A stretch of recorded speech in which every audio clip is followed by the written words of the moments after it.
Hey everybody, welcome to another Poison Pen book interview. My name is Patrick. I am our science fiction and fantasy selector here at the Pen. Today I am really honored to have Cadwell Turnbull for his newest book, No Gods, No Monsters, which is by far one of my favorite books of the year. I'm really excited to talk to Cadwell about this book. I hope this gets you excited to read it as well. Cadwell, welcome to the Poison Pen podcast. How are you? I'm good. Thank you so much for having me. I'm so Oh, you're excited to be so here. welcome. Absolutely. So this is really a cool book. This is your sophomore book. Your first book was called The Lesson. You're also a master of short fiction, and you also teach writing at, oh North gosh, Carolina State North University. Carolina State. Yeah, Okay, in Raleigh. Yeah. perfect. So this is your sophomore book, and I've got to say that it is excellent. We often talk about, the second book being a little bit more difficult. I think that this was a really awesome read, and it's sort of blowing up. It's taking the internet and bookstores by storm. You've gotten some really glowing reviews. Um, can you tell us a little bit about the invention of No Gods, No Monsters? Okay. Yeah, it's been, this is still now it's October 1st, but it's less than a month since the book has been out. So it's been kind of wild to see the response it's been getting. Um, yeah, so when I was working on the lesson and it was in that in between space where it was in arc form and people were looking at it, but it wasn't out yet. I pitched this book and I was hoping at the time that I would be able to do a trilogy. And I pitched the first book, and then I pitched some details for the second and third book in the trilogy. And it basically came out of listening to and reading urban fantasy books with my wife and really liking the genre. And I grew up like really being into Buffy the Vampire Slayer and Angel and Charmed, and a huge fan of the Underworld series. And so it seemed really strange to me that I hadn't written more in the genre. And I thought, this would be a really cool genre to play in since I love it so much. I love all of these monsters. And so I pitched it to Blackstone, in hopes that they would dig it, and they did. And then, as I was working on it, all kinds of weird stuff showed up to the party. It became a little bit horror, it became very political. It also became very metaphysical and philosophical. And the original conception was, how would society respond if monsters came out of the Mhm. shadows? And that was the germ of the idea. And then all of this other stuff, why would they be in the shadows? What would force them out of the shadows? um, and how would different people that orient differently respond to either seeing the existence of monsters or being a monster themselves? And all of that stuff kind of stewed together and became the book. It's really an interesting take. I've got to say that I was unnerved reading throughout a good portion of the book. I felt like you've got this really eerie tone throughout the entire set I would almost call each section of the book almost like an episode. You take us Mm-hmm. into the mind and space of a particular character that's important within the entire story, and you're building the story from these pieces as they've gone along. Um, so, you know, I don't know, you really kept me, uh, gosh, what would be the best way? Not feeling like I had a good sure foot in this world. Was that part of your intent when you were putting this together? it's a it is a huge theme of the book and the series, how people respond to the unknown, hitting up against things that they don't understand, and what that what that means for them, how that affects them psychologically, but also how institutions of power use mystery or secrets to manipulate people. And so it shows up in this book quite a lot, and it's going to show up in the future books as well.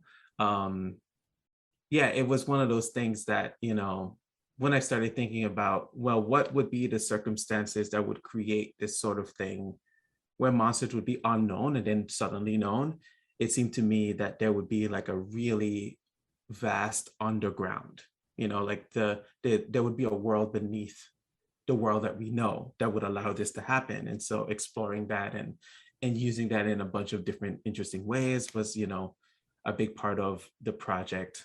Also, you mentioned that it feels like episodes, and one of the ways that I conceptualized it structurally was like a TV show, you know, so that it's you know, episodes of a TV show that build off each other. Each episode is focused on a particular character, and then they kind of like pass the baton to each other, you know, until eventually they converge at the end. Right. Yeah. And without giving too much away, because this book is really part of the fun of it is the mystery of what's going on and what's occurring. But essentially, the premise of the story is not really our main character, but the main focus is the murder of Lincoln, African American, who's been shot by police. Mysteriously, he is completely naked in the middle of the road. And whether or not this is a crime of police brutality, whether this was a crime associated with something he was actually doing, what was going on, and then really the quest of his sister, Lena, to figure out what it is, what caused his death, how did he die, why did he die in the way that he did. And it's an interesting mystery as well. And one of the things I truly love about urban fantasy is that it is at its heart a mystery novel. Yeah, it's you know, when I was thinking about this, you know, immediate revelation, what form it would take, it seemed to me that, you know, I was drawing a lot from, you know, 2015, 2016, when I was working on my MFA.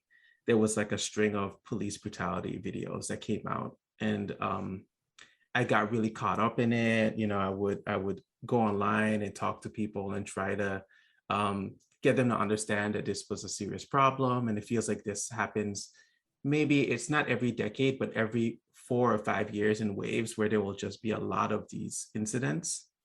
And when I was thinking about, well, how would monsters come out, this seemed like a really, you know, interesting place to go for all of the ways that it would be unpacked throughout the book. You know, Lincoln is a Black man. He's also a man that is struggling with addiction. He's also queer.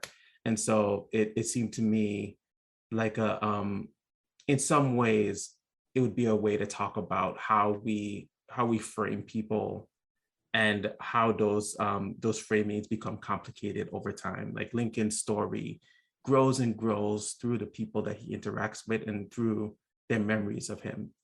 And it was also a way for me to kind of like take this video, which is like a really important linchpin of the story, and kind of like expand the camera further and further in seeing all the ways that this one moment affected all of these different lives.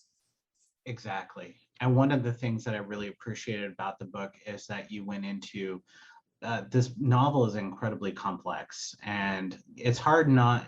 Yeah, I don't want to spoil anything for our readers here, so I'll kind of talk in vagaries. But really, the complexity within the book, you're also talking about the complexity of this incredibly important social issue, which is, you know, this continued systemic racism that we have currently, you know, underneath. Running underneath throughout the entire United States. So I find it really interesting and really an eye-opening way of looking at that issue. Right. It's sort of, you know, I really like werewolves. You know, I'm a huge fan of, you know, this particular monster, shifters in particular, but werewolves specifically. And it felt like a really interesting way to, like, you know, write a story about things that we recognize and we love, and but also put a spin on it and use it to talk about some other things as well. And it you know, in a lot of ways, the book is about looking at institutions of power that have really long lives that operate mostly, outside of our eyes and without accountability, and trying to see how those institutions of power play into the everyday experiences of these people, these characters in the story. One of my favorite aspects behind this novel is you really get into secret societies as you're talking about these old systemic institutions. I'm curious, what sort of research did you do on secret societies? Especially on the East Coast, I think that we think it's probably maybe a little bit more pronounced than here in the West, in the Southwest of the United States. We don't really see it, but it's the secret societies are pretty heavy on the East Coast, and especially Ivy League schools, places like that. What sort of research did you have to do to kind of prepare yourself to get into that mindset? Well, I'll say, I don't want to sound like I have a tinfoil hat on. Well, I'll say, right, on the East Coast, there's a lot of secret societies that we recognize. They're famous, or infamous secret societies. But I was home recently in the Virgin Islands, and I was having a conversation with a taxi driver, and he was talking about a secret society on St. Croix, and he called it by name. He talked about it like, the whole history of the secret society. And so, one of the characters in the book has this suspicion that, they're quite common. And I think that might be true. I think that and the way that I think about it is secret societies form out of paranoia that other secret societies exist. And it's really this kind of like elaborate game of escalating paranoia that is building and building and building over time. I did do some research. I looked into, and some of this was before I even knew what the book would be. I read a lot about the Hermetic Order of the Golden Dawn, which shows up in the book. I read about the Telema religion. I hope I'm getting that right. I read about Scientology, and and there's a character in the book that kind of traces connections between these three organizations over time.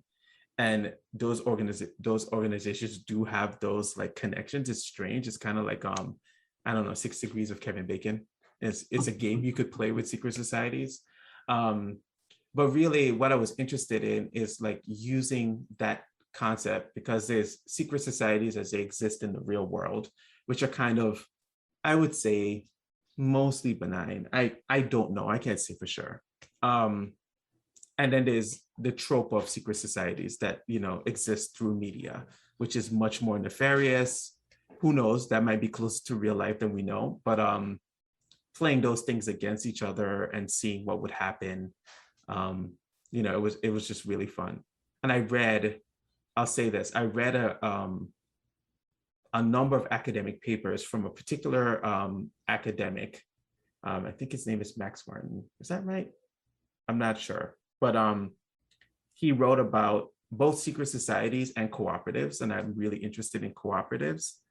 And he kind of, it was interesting to see a scholar talk about both of these things, like opaque structures of power and then really transparent structures of power in relationship.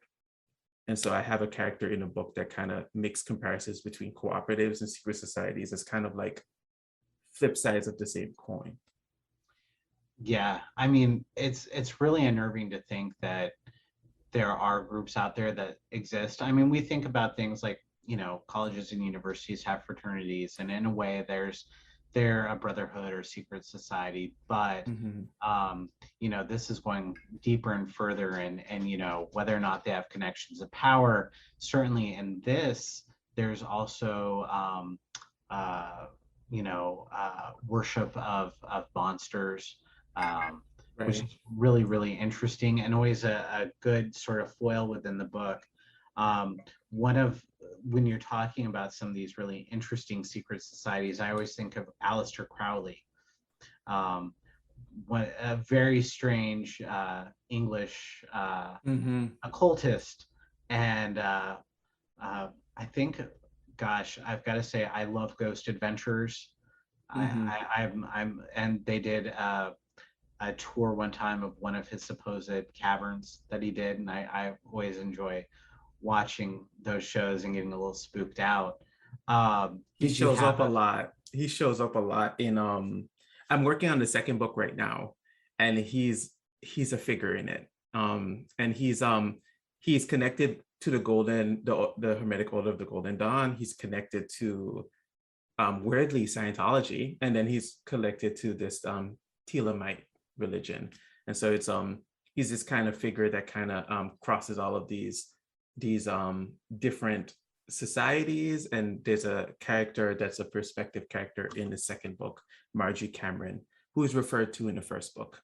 She's this actress, also artist, also secret society person, and she has some interesting connections to Aleister Crowley as well. Yeah, I mean, he's really an interesting and sort of interesting individual. I mean, even just reading an article on him from Wikipedia will kind of give you an idea of what to expect. In terms of metaphysics, metaphysics makes its way throughout the book quite a bit as well. Um, there's certainly the visions that Lena, one of your main characters, exhibits, things like that. And there's a lot of connections to your home in the Virgin Islands. What made you decide to kind of take it back? Because we do think of the Virgin Islands, the Caribbean, as being very influential in terms of mysticism and beauty and a little bit of the mysterious. This is an interesting question. Okay, so I'm gonna answer this a bit with a story. So when I was a kid, I would go visit my grandmother all the time, and she lived in this area of St. Thomas called Hidden Valley. And I would when I visited her, I would go and play with the neighborhood kids after school, and we would all hang out, run around in the street, and do what kids do. And eventually we would, there was a place up the road that had they would sell specials, which is this kind of like popsicle you get in a cup. It's very Caribbean. And also candies and all kinds of stuff. And so eventually we would want candy, and they would be really cheap. Like, I think the specials were like 25 cents. So we'd go up, we would run up the hill and to get the specials, but passing on the way, there was this house that sat on the top of the hill that was always like dark in the inside. No one lived there, no one parked outside of it. And I don't know how the story began, but we thought that there was a particular regional monster called Cowfoot Lady. It's what you expect, a woman with cow feet. And Okay. she was living in that house, and every time we would pass the house, we would run really fast so that she wouldn't catch us. And then we would get our specials, and then we would run past it and go back down, and then we would just play like nothing. It was just like a part of the day, you know what I mean? And I feel like in the Caribbean, I tell that story, and everyone has a story like that, where this kind of like fantastical thing existed next to the mundane thing. And it was one of those things that everyone took for granted as real. And even talking to adults, there's a monster in the book called a Sukuyant. This is a story I heard from my aunt. My aunt, my cousins would tell me not to answer if someone whispered my name in the night, because it might be a jumbi. And these things just it was just a part of living. And it was we would have normal lives every other in every other instance, but then there would be these like really strange fantastical things that would just enter into the story once in a while. And I feel like that became a really big part of when I was thinking about No Gods, No Monsters, that kind of different relationships to monsters or monstrosity, this kind of like community monster that just lives there, and you just kind of take for granted that they're there. And then this kind of like that totally in the shadows scary creature that you have to run from, that is, you know, a more popular conception of a monster, and where those two kinds of monsters meet.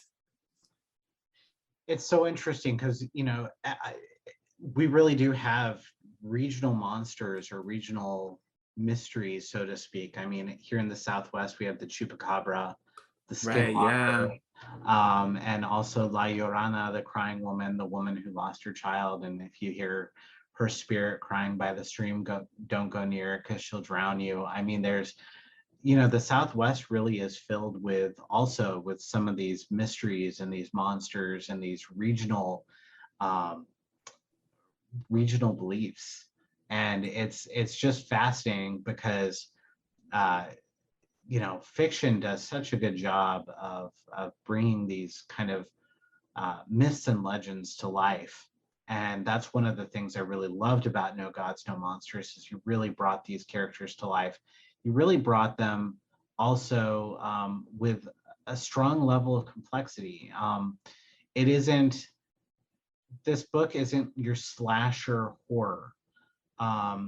This book is much more your, you know, this undercurrent of unease, which I really like. And every now and again, you'll have these moments of just strong horror, but also you've really made sort of a brilliant political comment.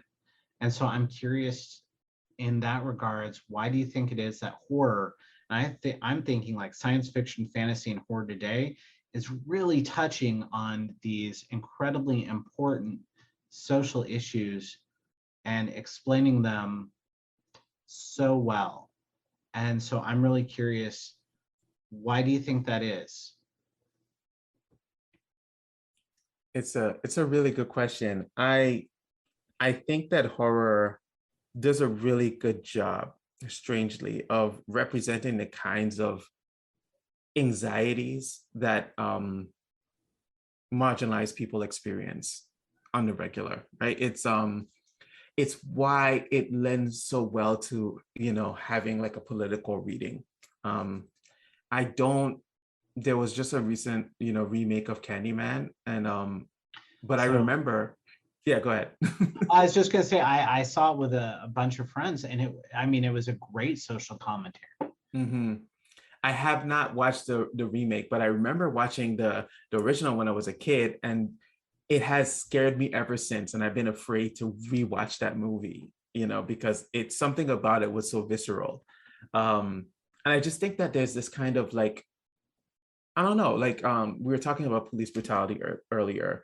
There's this way, you know, a really good example of this in film is Fruitvale Station. It's you know, it was, oh man, I'm spacing on his name. He was the director for Black Panther and the first Creed movie. And this was his first movie. It was an indie movie, and it starred Michael B. Jordan, who returns in Black Panther. And it's about a case of police brutality. But there's the way that it tells the story is it takes you through the day of this person before he dies. It's a spoiler, I guess. And it's also based on true events. And you see him in all of these different facets of his life. You see him doing mundane things, like, you know, spending time with his daughter, you know, talking to his mother. And you know, it comes to this like fated moment where he dies, and it's horror in real life. You know what I mean? It's this kind of thing that shows up. It has these drastic, you know, tragic effects, and then it goes away. You know, it sometimes when you see these things happen, it feels to me at least like an act of nature, or like a monster like rising up from the depths. And I feel like I think that specific experience lends really well to horror.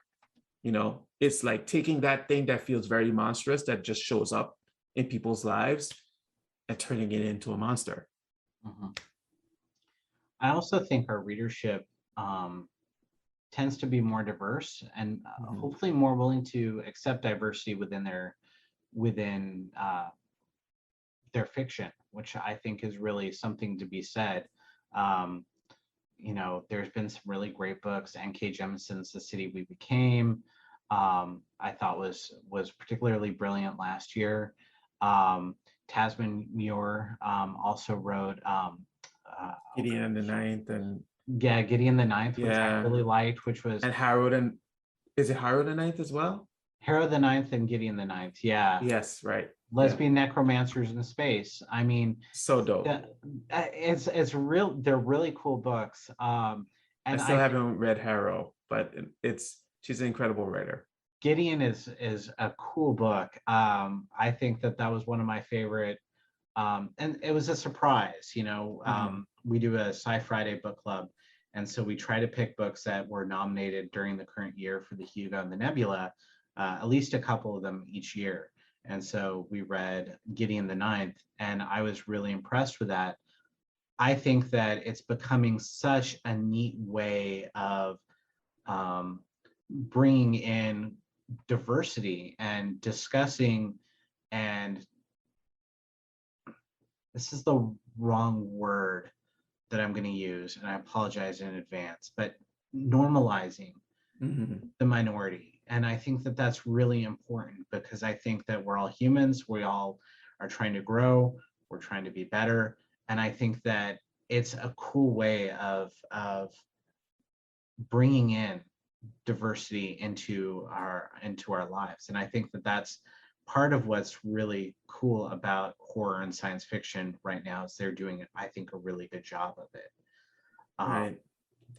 Yeah, it's one of those things that I keep getting really excited about where the genre is going because being a genre nerd, like I grew up watching all of these, these things that everyone recognized. I was a huge fan of Stargate, specifically SG-1. I watched a lot of, I would watch it on repeat. I was a huge anime nerd. I watched a ton of anime. I watched I mentioned Buffy and I mentioned Charmed. And there's this like what's happening is that all of these young nerds that were from all of these diverse backgrounds who are watching a lot of these same things and loving it, but wanting to see more of themselves represented in it, are now in the position where they get to tell stories where they center themselves, and also they get to look at these tropes, like first contact, aliens showing up, and getting to like kind of talk about it through the lens of being from a place that was that has a history of colonization. That's what I did with the lesson. But you also get to talk about like take the space opera and gothic horror and remix it and create something like Gideon the Ninth, and it's just so exciting to see that these tropes like reimagined through all of these new, it's not that it's new, it's more lens, that we're not getting just a particular flavor of that trope, we're getting so many different flavors of the trope. Exactly. And I think that that's one of the coolest things about this genre, and seeing it evolve and change and becoming more than what it originally was. Right. You go back and you read Lovecraft, and of course he was insanely racist, and but it's good to go back and see where we came from and where he started with horror, and how can we improve. What was I going to ask you? So we were talking earlier before the program, I think you're really in love with werewolves, and I'm just really curious where that love of the shapeshifter came from.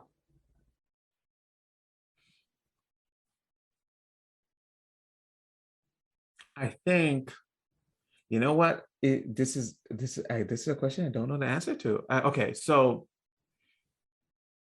I think there has always been a fascination with people or creatures that can change form. I think that that's just something that I think is really cool, because honestly, I wish I could. There's a character in the book that I don't want to, spoil anything, but he's a shifter, but he shifts into something that, I just find really exciting, and it just came to me and it was like, well, let me try it, see how that works. And it was he turned out to be one of my favorite characters, and Is he going to I make an appearance in future stories, you think? he has to, because I love him so much now. And I've been, I have a ton of favorite characters in the book, and there's things I know about all of the characters that people don't know yet that makes me excited about them. But he's a favorite. And he regularly, when people ask me which one of my characters is my favorite, I'll just say his name. His name is Dragon. This tells you a lot.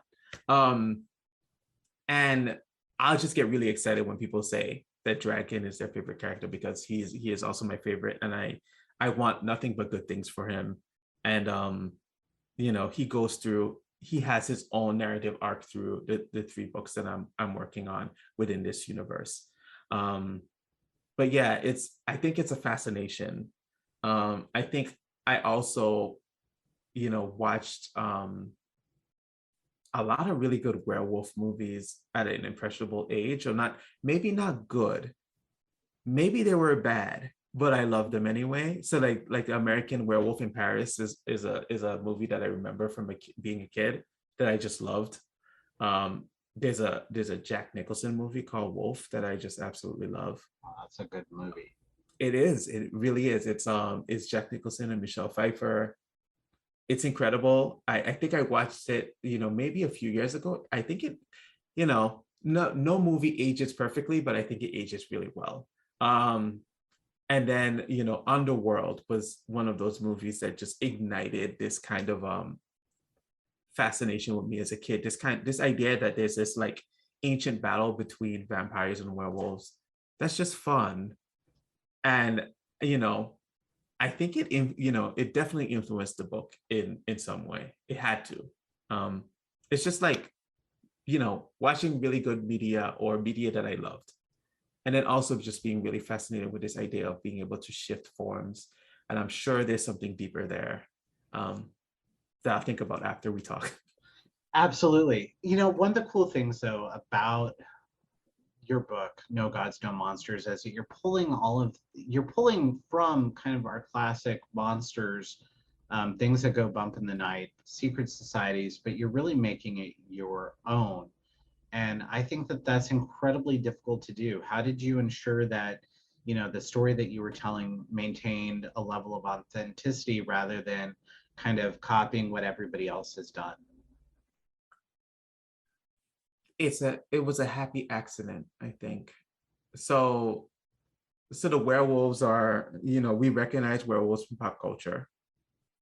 And, even something like a dragon shifter isn't something that takes too long to find an example of. There are dragon, shifters in media. But I think that what made it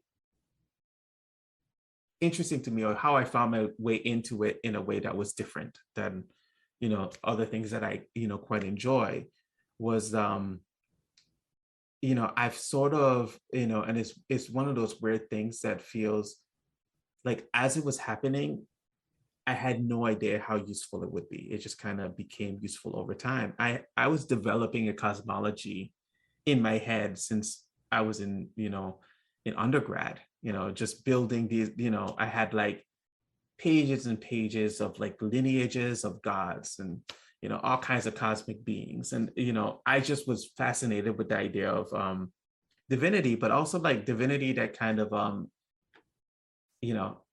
might be spoiling. Well, divinity that's questioning itself and has, interesting relationships to their own existence. And, that plays out over their relationships with each other. And so I built this weird thing. I would try to write it in fiction and it would just not work. It was just too much like heady philosophical concept stuff. There was no way to anchor it really well. And then I started writing No Gods, No Monsters, and all of these cosmic beings that have lived in my head for a really long time showed up. There's a character in the book called Asha. She's been in my head for at least 15 years. There's a character, there's an entity in the book called the Suvox that has been around for a really long time as well. And so like there's what I found was like I had all of these monsters that people would recognize, and then there was all of these other monsters or creatures or beings that no one would recognize because they've been kind of just kicking around in here, and I had no idea how they would work. And then they just started working with all of this other stuff that I was working on. That is really cool. So it sounds like this was the book that you needed to write. I think And so. I love it when that happens, because it feels good when it comes out onto the page. And for the reader, it reads incredibly smoothly. One of the things that I really love about your writing is I had to stop and reread a few passages because they were so absolutely beautiful. You did just such a great job that I had to stop, go back, and reread what you wrote just so I could fully digest and appreciate your sense of style of writing. I appreciate that. In terms of, I mean, people often refer to that maybe as purple prose, but you're also an established short fiction writer. And I noticed that you used a lot of what you learned from your short fiction to put together your novel. So did you feel like you kind of had the best of both worlds for this book? I think so. And I mean, your mention of purple prose, fills me with horror. I hope, one of the things that I think about is, some of my favorite writers are Alice Munro and Ted Chang, who are both spare, in their treatment of storytelling, of building character, of dialogue, and all of those things. And so I try my very best to control. So I do really love lyricism, but I try to counteract that with being pretty spare in the telling of the story and not trying to do too much. But there's a lot of subtext and ambiguity and thematic stuff I like playing with in fiction, and I enjoy that a lot. And a lot of that came out of short stories. It's one of those things where, when I was younger, I thought I was going to be a novelist, and I wrote a novel when I was in undergrad. I did not finish it. It was, I would say 60% done, but it was 60,000 words. It was the most that I had written up until that point. And then I was struggling to finish the book. And so I thought, let me try short fiction. And so I kind of pivoted into that direction and started writing short stories. And I learned so much about characterization, about dialogue, about building theme over a story, about burying, really important thematic aspects of a story in how people interact with a scene, how people interact with other people, how people interact with objects. I learned a lot about layering. So like, because short stories are short, I had a lot of practice with layering meaning over each other in a scene. So that, I'll have scenes, and I get really excited when I can have like 3 or 4 layers of things happening in a scene at once. And so it became like a challenge to me. It's like, well, this is the thing that they're talking about. This is the thing that they're actually talking about. This is the thing that's happening under that they're not consciously aware of. This is like, the subconscious or the subtext. And then this is the thematic implication that all is doing in. And that is a thing I come back to time and time again. I did it in a lesson. One of my favorite scenes in the lesson is, I feel weird talking about favorite scenes of my own work, but there's a scene where 2 characters are at the vet and they're talking about going away on vacation, but there's all of this stuff going on underneath, and underneath that they're sadly, I should warn people, they're putting a cat down. I used to work at the Humane Society when I was in high school, and so I was borrowing a bit from that. And so sometimes you get really sick animals that come into the shelter, and you have to put them down. And so they're doing that, and this is a part of their work, and that is happening, and that has some thematic significance. And then they're also having this conversation about vacation, and there's something going on between them that's really interesting and is playing out through that conversation about vacation. And so doing that kind of stuff gets me really excited, and it has informed the way I structure books. My books tend to be very episodic or mosaic-like. An example I would give is Emily St. John Mandel, who I was very happy when I found her work, and I was like, I was having like an existential crisis about the way I write books because there's so many POVs, and I get interested in people, and then I spend time with them, and I was like, maybe I'm doing too much. And then I read Emily St. John Mandel, and I think she does it better than me, but I felt seen while reading her work. She has like the same kind of aesthetic interest or structural interest in her work. I'm a big St. John Mandel fan myself. Station 11 still has to be one of my all-time favorite books. Phenomenal. It's a phenomenal book, and it's probably why I appreciate your writing as well, because I think there is that level of complexity, and there's that level of, as you said, layering. I really fell in love with the conversation at the very beginning of the book that Lena has with her partner, and I'm like, she's doing this, but she's really meaning this. And I felt like that was really brilliant in terms of how you put that together. I actually stopped and reread that scene because I really enjoyed it. And you are spare, so when you write and you describe something that's, like I said, you just sort of hit that button for me where I'm like, oh, that's really, really good writing. I just read Julia Heberlin's We Are All the Same in the Dark. And that was a really interesting mystery novel because it was written in 3 POVs.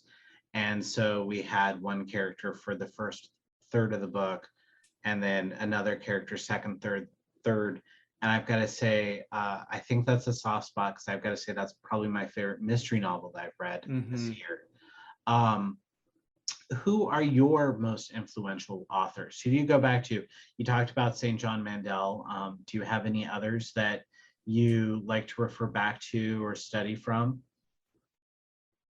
So yeah, Emily St. John Mandel is high up there. I mentioned Ted Chang. He's primarily a short story writer, and part of the thing that I love about him is he's meticulous. He spends a lot of time on a short story, and you can see it when you read it. It's very smooth. Sometimes it gets very heady. I really like stories that are I think this is one of those things that's salt to taste for some readers, but I like stories that deal heavily with ideas on the page, that they're talking about the ideas on the page, and that they're exploring it. And that, and I get really this satisfying feeling when someone is writing, is telling a story, fiction, and they're wrestling with an idea, and you can see it on the page, but it's worded in the absolutely, perfect way. And I think Ted Chang does this. I get that same satisfied feeling when I read Ursula K. Le Guin. I recently tried to explain it to my wife. I was rereading a passage to her, and I was just like, do you feel it? There's just this way she ties ideas with character. She'll start with a character, go off on an idea, and then drop back down into the character again. And there's just this really satisfied feeling I get when I read that. And so she is by far my biggest influence. Octavia Butler is also really good at that. What she's extremely good at is this kind of dark hopefulness. There's this kind of when you read a Butler story, it can get really dark and heavy, but there's this kind of it's either a glimmer of light or it's a complicated dark where it's like beautiful at the same time. And that's something that, I reread her a lot just to try to figure out how she does that balance. And she's just also a really spare, writer. And she can find a perfect image with a few sentences or a sentence. And that kind of skill is something that like I return to again and again. I was a huge fan of Milan Kundera. I haven't read it in its original language, but The Unbearable Lightness of Being, the English translation. And the reason why I love it is because it's wrestling with a lot of big ideas as it's doing character work. And the writer or the narrator of the story will actually stop the story to talk about an idea. And I think that's really interesting. Kurt Vonnegut, for the same reason. My feelings about Kundera's Unbearable Lightness of Being is more complicated now, and that shows up in the book. But I still return to that book for its experimental quality, its wrestling with ideas, and the way that it can use that to find another door into character. That is really cool. I do have a question from the audience as well, and they want to know, are there any profound moments in your life that led to the base idea of the book?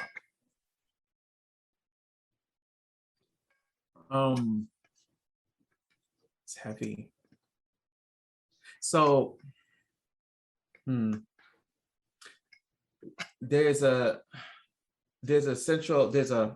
how can I talk about this without spoiling it? There's a central character in the book that without him, the story cannot be told.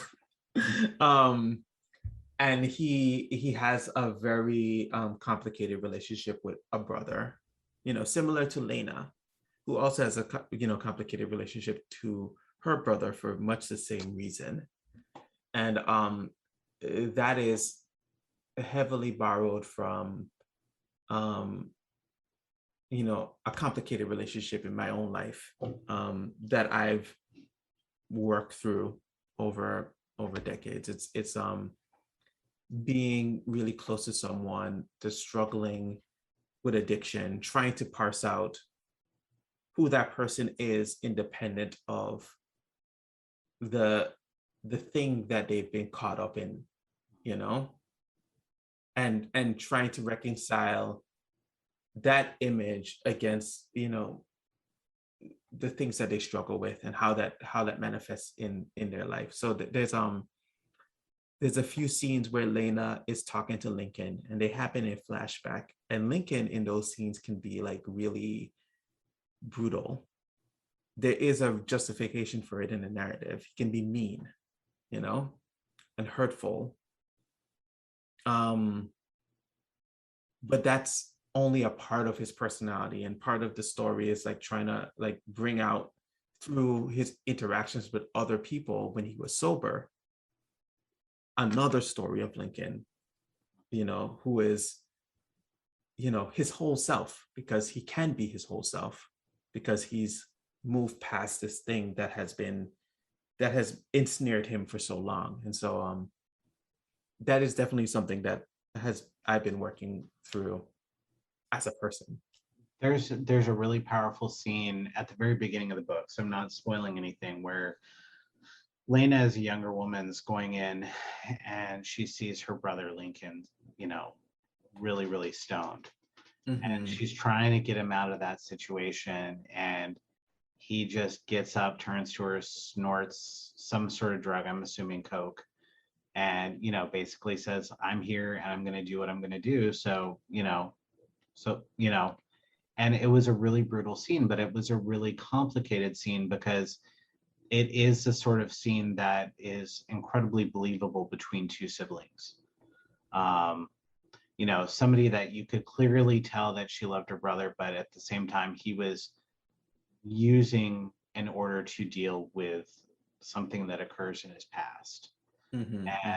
It was a really incredible scene that you wrote. I thought it was really powerful. Again, just a great moment within the book. Not a great moment in terms of reality. Right. So one of the cool things to move away from a little bit from the heavy, and it's sort of hard to see, but each episode has a really cool printed illustration. And one of our readers was really interested in did you work with the artist for the illustrations between episodes? Because he felt like it really enhanced the novel and made it interesting. So some of it, so it's her, the graphic designer is Catherine English. She designed No Gods, No Monsters. It's a it's a breathtaking cover. Like, it's one of those things where I'm like, I think, people pick up this book, that might not have otherwise, because their cover is so eye-catching. But I think the cover also does a lot to prepare you for the book. There's a lot happening in the cover. It's all living in the same space. And it was one of those things where I talked to her. She asked me, what are some images that, come to mind for the cover? And she did this for the lesson as well. And I told her, like, a conch shell with tendrils coming out of it, and that is the cover of the lesson. And then I told her for this one, like, there's a character in the book who's a witch, and her power is through magical tattoos, because I think that's cool. And she has all of these symbols on her body, and they do different things. And so I described some of the symbols to her, and then I also described some other, like, items that I thought was really important, like, symbolically in the book. There's a knife on the cover that is in reference to Ridley, who does wood carving. There's a cat on the cover. It's a big cat, but it's in reference to one of the gods. I guess that's a spoiler, but and she just brought it together. She sent me like 30 different covers, and this is the kind of designer she is.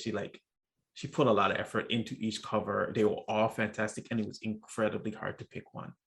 And this was the one that just kind of like hit me the hardest. She was so good that even though I was choosing that one, I was sad to see other ones go. I had to let go in my mind of the cover, in that form. And I'm not answering the question. The sections, those were entirely from her taking things from those sections and creating an image to kind of like prepare people for that section. This was her. And I think that, she read the book. She was in, and she brought that into her artwork. And it was one of those things where when I was flipping through the pages and I saw those images, I was like, this is perfect. How did this happen? Because those things, those particular parts, I did not direct her on. I didn't say anything about it. I didn't know it was happening. And so I was just surprised when it did. It's sort of neat when you go, because Blackstone, I wouldn't say is a huge publisher. They're a very good publisher, and they take time and effort, and they've really taken time and effort in your book. And it's so cool to see an artist that has actually read the book cover to cover, because you don't get very many artists who actually do that. Either they don't have the time, or maybe they haven't been given it, or a myriad of different reasons. And the fact that Blackstone also gave you the opportunity to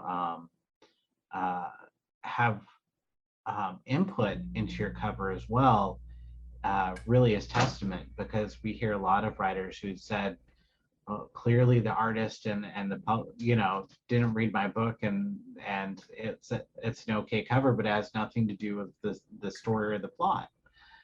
Yeah, it's a shame. Yeah, and that's nice. The fact that they've given you that leverage.